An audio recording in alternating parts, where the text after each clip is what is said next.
थोड़ी देर के हमारे मनन के लिए आइए निकालेंगे यूहन्ना का सुसमाचार 4 अध्याय 23 और 24 पदों को। John's gospel chapter 4 verses 23 and 24। पिछले कई दिनों से प्यारो हम देख रहे थे किस प्रकार प्रभु यीशु मसीह समरी स्त्री से बातें करते समय आराधना के संबंध में कई बातें, कई सच्चाइयां उनको समझाते हैं। पहली बात यह था कि नया नियम के अनुसार आराधना के लिए कुछ विशेष स्थान की आवश्यकता नहीं। महान परमेश्वर जिनके लिए स्वर्ग सिंहासन है और पृथ्वी उनका पांव रखने का स्थान है, कोई पुण्य जगह इस संसार में नहीं है। और दूसरी बात हमने देखा कि हर एक प्रकार की आराधना सच्ची आराधना नहीं। सच्चे आराधना है, झूठी आराधना है। किसी का आराधना सच हो सकता है, किसी का झूठ हो सकते हैं। जांचना वचन के अनुसार बहुत आवश्यक है।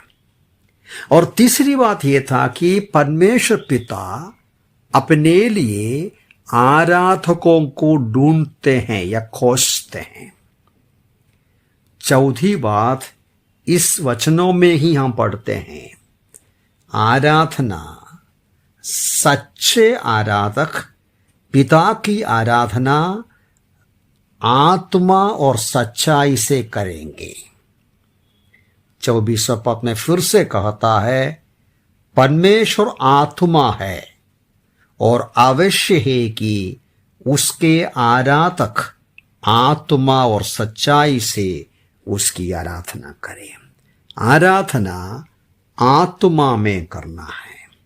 2 बार यीशु मसीह इस विषय को उनके सामने रखते हैं। यहां जो आत्मा लिखा है वो पवित्र आत्मा के बारे में नहीं, मनुष्य की आत्मा के बारे में, हमारे अंतःकरण के बारे में है।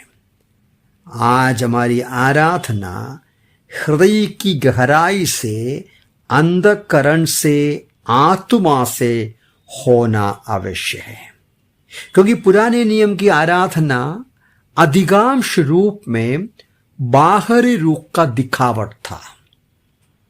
बहुत ज्योतिर्मय जगह, बहुत सुंदर कर्टन से भरा हुआ, रीति रिवाज से भरा हुआ, कार्यक्रमों से भरा हुआ एक आराधना था।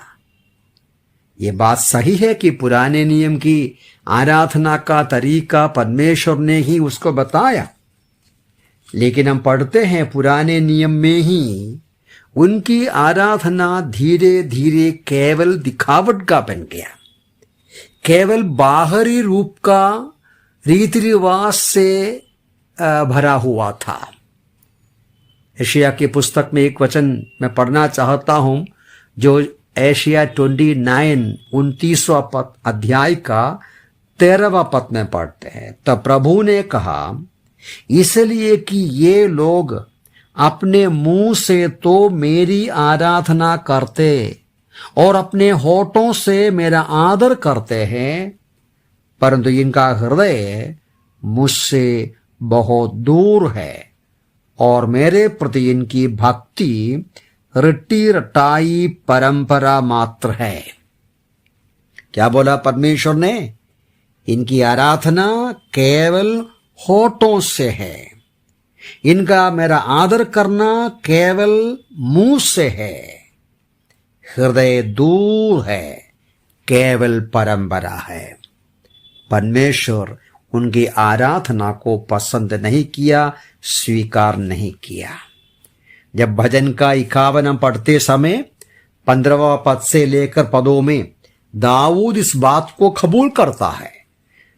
भजन 51 का 15वां पद से लेके दाऊद ऐसा कहते हैं, हे प्रभु मेरे होठों को खोल दे कि मेरा मुंह तेरी स्तुति प्रशंसा करे, क्योंकि तू बलि से प्रसन्न नहीं होता, नहीं तो मैं उसे चढ़ाता। तो होम बलि से भी प्रसन्न नहीं होता। टूटा मन परमेश्वर के योग्य बलिदान है। ये बात दाऊद को मालूम था। दाऊद बोलते हैं, प्रभु तू मेरे होठों को खोले, मैं मेरे मुंह से तेरी स्तुति प्रशंसा करूंगा।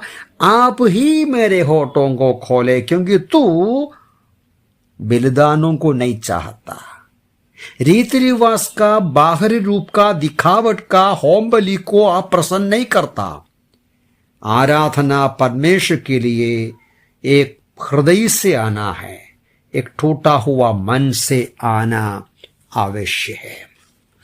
जब हम नया नियम में आते हैं, रोमियों की पत्री पहला अध्याय का 9वां पद में प्रेरित पौलुस इस प्रकार कहते हैं, रोमी 1:9, क्योंकि परमेश्वर जिसकी सेवा यानी आराधना उपासना मैं अपनी आत्मा में उसके पुत्र के सुसमाचार में करता हूं।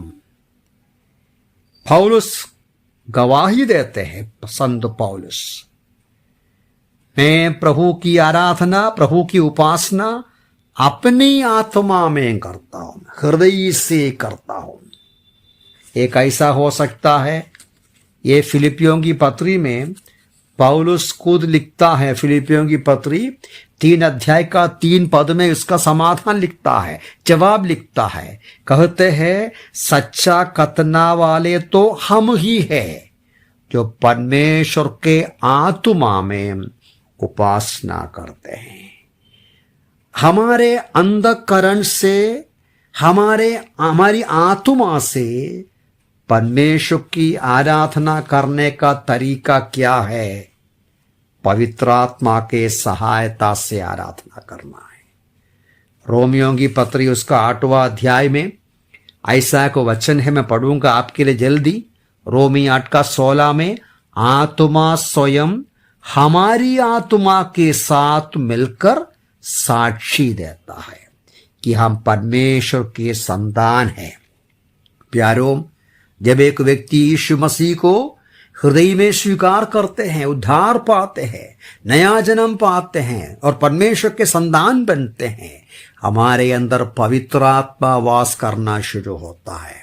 हमारे अंदर पवित्र आत्मा वास करके हमारी आत्मा को सहायता करता है, हमारी आत्मा के साथ गवाही देते हैं, हमारे अंतःकरण में हमें बलवंत करते हैं। हमें प्रार्थना कैसा करना मालूम नहीं तो प्रार्थना करने को सहायता करता है। तो आराधना के संबंध में पवित्र आत्मा हमारे अंतःकरण में यीशु मसीह का प्रकाशन देकर, वचन का प्रकाशन देकर, परमेश्वर की महिमा का प्रकाशन देकर आराधना के लिए प्रेरणा करते हैं, बलवंत करते हैं। हमारे हृदय की गहराई से आत्मा परमेश्वर को आत्मा में भरपूर होकर जो आराधना करते हैं वो परमेश्वर स्वीकार करते हैं। इस प्रकार की आराधना आत्मा में भरपूर होकर हृदय की गहराई से जो आराधना नहीं आता, केवल बाहरी रूप का आवाज है, बाहरी रूप का दिखावट है, वो परमेश्वर पसंद नहीं करता। वो केवल हमारी भावना का एक कार्यक्रम बन जाते हैं। परमेश्वर स्वीकार करने वाला सच्ची आराधना हमें अर्पण करना है। उसके लिए अवश्य है हमारा नया जन्म हो, पवित्र आत्मा की भरपूरी में रहे और पवित्र आत्मा के नियंत्रण में रहे, पवित्र आत्मा की अगुवाई में रहे, पवित्र आत्मा के से बलवंत होकर हृदय के अंदर से परमेश्वर की स्तुति बढ़ाई प्रशंसा करें। प्रभु इन वचनों से हमें सहायता करे। प्रभु के नाम की महिमा हो।